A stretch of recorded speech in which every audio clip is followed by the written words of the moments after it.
नमस्ते दोस्तों, स्वागत है आपका प्रॉपर्टी एक्सपर्ट्स पे, जहां पर हम आपको प्रॉपर्टी से रिलेटेड हर एक इन्फॉर्मेशन पहुंचाते हैं। तो लाखों करोड़ों रुपए की प्रॉपर्टी खरीदने से पहले हमारे वीडियोस को ज़रूर देखें ताकि आप किसी भी प्रकार के फ्रॉड या स्कैम से बच पाए। आज की वीडियो में हम बात करेंगे कि प्रॉपर्टी लेते समय हमें किन किन बातों का ध्यान रखना चाहिए ताकि टाइटल का ट्रांसफ़र हमारे फेवर में हो जाए और भविष्य में हमें पछताना भी ना पड़े। देखिए, मूल रूप से प्रॉपर्टी दो टाइप के होते हैं। पहला वो जो पहले से पट्टेशुदा हो और किसी उससे व्यक्ति द्वारा किए जा रहा हो। दूसरी वो जो बिल्डर लैंड डेवलपर के द्वारा डेवलप की जा रही हो और डेवलप करने के बाद आपको पोजेशन मिलेगा। पहले हम बात करते हैं ऐसी प्रॉपर्टी की जो पहले से पट्टेशुदा और उसके व्यक्ति के द्वारा किया जा रहा हो। ऐसी प्रॉपर्टी को हमें सबसे पहले ध्यान से देखना चाहिए और समझना चाहिए, और एफआईआर पट्टे के बाद जितने भी ट्रांसफर्स हुए हैं हमें उनके बारे में भी पता करना चाहिए। जो आदमी प्रॉपर्टी बेच रहा है या मालिक होने के दावा कर रहा है, वो आदमी उस प्रॉपर्टी का मालिक किस प्रकार से है, हमें इस बात की भी जांच करनी चाहिए। हो सकता है हमें बेचने वाले व्यक्ति के द्वारा प्रॉपर्टी को खरीद लिया गया हो, या उससे दान में मिली हो, या गिफ्ट किया गया हो, या फिर वसीयत के ज़रिए प्राप्त किया हो। जैसे भी गवर्नमेंट स्थिति हो जिससे भी हम प्रॉपर्टी खरीद रहे हैं, वो उस प्रॉपर्टी का मालिक किस प्रकार से है, उस डॉक्यूमेंट की हमें जांच करनी चाहिए। वो डॉक्यूमेंट हमें ओरिजिनल ज़रूर देखना चाहिए, क्योंकि कई बार ऐसा होता है कि डॉक्यूमेंट्स बैंक के पास मॉर्गेज करके प्रॉपर्टी को लोन पर लिया हो। यदि किसी बेचने वाले व्यक्ति की प्रॉपर्टी कोई पत्रिक प्रॉपर्टी है तो हमें ये भी देखना चाहिए कि उसका हिस्सा उत्तराधिकार विधि के अनुसार कितना बनता है। क्या उसके परिवारजनों और बीच में कोई बातवाना या फिर नमक भी उस प्रॉपर्टी में हुआ है।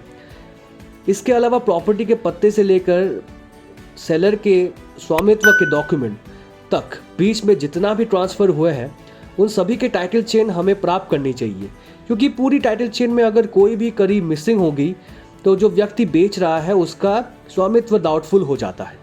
साथ ही हमें ये भी चेक करना चाहिए कि जो व्यक्ति हमें प्रॉपर्टी बेच रहा है, क्या उसका नामांतरण सरकारी रिकॉर्ड में हुआ है।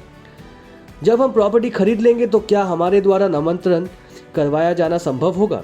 असल में हम प्रॉपर्टी के मालिक तभी बनते हैं जब सरकारी रिकॉर्ड में हमारा नाम उस प्रॉपर्टी के मालिक नाम पर दर्ज कर लिया जाएगा। इन सारी चीज़ों के बाद में हमें ये देखना चाहिए कि जो प्रॉपर्टी हम खरीदने की कोशिश कर रहे हैं उस प्रॉपर्टी के संबंध में कोर्ट में कोई केस तो नहीं चल रहा है, या फिर किसी कोर्ट के द्वारा उस प्रॉपर्टी पर कोई स्टे का ऑर्डर तो नहीं लगा गया है। साथ ही हमें यह भी देखना चाहिए कि उस प्रॉपर्टी पे बिजली, पानी, इन सब चीज़ों का कनेक्शन किससे किया गया हो, और इन सब चीज़ों पर कोई बकाया राशि तो नहीं है। अगर ये सारे तथ्य अनुकूल पाए जाए तो ही हमें वो प्रॉपर्टी खरीदनी चाहिए। अब हम बात करेंगे ऐसी प्रॉपर्टी की जिसे किसी बिल्डर द्वारा या लैंड डेवलपर के द्वारा डेवलप की जा रही हो। ऐसी प्रॉपर्टी को प्लॉट्स के रूप में भी बेचा जा सकता है और फ्लैट्स के रूप में भी बेचा जा सकता है। ऐसी कोई प्रॉपर्टी खरीदते समय हमें सबसे पहले जांच करनी होती है कि उस व्यक्ति की टाइटल की जो उस प्रॉपर्टी को बेच रहा है, क्योंकि लैंड डेवलपमेंट का काम दो तरीके से होता है। पहला प्रकार तो ये है कि लैंड डेवलपर या बिल्डर उसी पूरी ज़मीन को खरीद लेता है, फिर उसे अपने हिसाब से किसी भी तरह का डेवलपमेंट करके प्लॉट या फिर फ्लैट को बेचता है। दूसरा प्रकार ये होता है कि लैंड डेवलपर या बिल्डर ज़मीन के मालिक के साथ कॉन्ट्रैक्ट कर लेता है।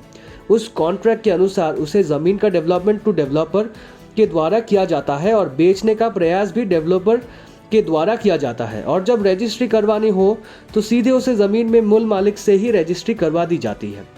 दूसरी बात हमें ये ध्यान रखनी चाहिए उस प्रोजेक्ट के लिए किसी बैंक के द्वारा फाइनेंस किया गया है, क्योंकि यदि कोई भी बैंक किसी प्रोजेक्ट को फाइनेंस कर देता है तो वो सेफ हो जाता है, यानी कि उस फाइनेंस की दिक्कत नहीं है। और बैंक फाइनेंस करने से पहले उस प्रोजेक्ट का टाइटल का दस्तावेजों का भी छानबीन करता है, जिस कारण से हमारा रिस्क बहुत ही कम हो जाता है।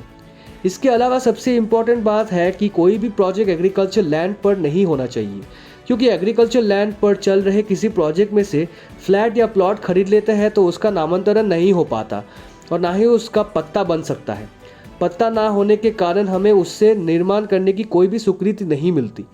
इसलिए हमें ये ज़रूर देखना चाहिए कि कोई भी प्रोजेक्ट युवा नगर पालिका, नगर परिषद या नगर निगम जैसे भी स्थिति हो उनके द्वारा अप्रूव होनी चाहिए। यदि कोई ज़मीन पहले एग्रीकल्चर लैंड रही हो, बाद में डेवलपर के द्वारा उस ज़मीन को कन्वर्शन करवा कर उस पर कोई प्रोजेक्ट तैयार करवा ली हो तो हमें कन्वर्जन का सर्टिफिकेट ज़रूर देखना चाहिए, क्योंकि कई बार ऐसा होता है कि डेवलपर टोटल लैंड का 20 या 25% कन्वर्जन करवा लेते हैं और उसका कन्वर्जन सर्टिफिकेट को दिखाकर पूरी ज़मीन भेज देते हैं। अगर हम कोई नया प्लॉट खरीद रहे हैं तो हमें उस एरिया की FSI के बारे में पता होना चाहिए। FSI का मतलब होता है फ्लोर स्पेस इंडेक्स, यानी कि किसी एरिया की FSI 100% है। मान लीजिए हम 2000 गज को प्लॉट खरीद रहे हैं तो हम पूरे 2000 गज में मकान बना सकते हैं, लेकिन यदि किसी एरिया की FSI 60% है तो हम 2000 गज के प्लॉट लेकर केवल 120 गज में ही मकान बना सकते हैं। बाकी का भाग हमें खुला रखना पड़ेगा। इसलिए FSI भी एक बहुत इंपॉर्टेंट घटक है जिसका हमें ध्यान रखना चाहिए। बिल्डर या डेवलपर को एक बहुत स्पष्ट पूछना चाहिए कि उसके द्वारा पोजीशन कब दिया जाएगा, और जो एग्रीमेंट किया जाता है उसमें भी इस टाइप क्लॉज होना चाहिए जो निश्चित अवधि में आपको पोजीशन देने के लिए उस डेवलपर को बाध्य करता हो। दोस्तों धन्यवाद इस वीडियो को देखने के लिए। आशा करता हूँ आप बहुत कुछ नया सीखे होंगे। हमारी सारी वीडियोस को ज़रूर देखें ताकि आपके मन में कोई भी डाउट प्रॉपर्टी से रिलेटेड ना हो। Thank you.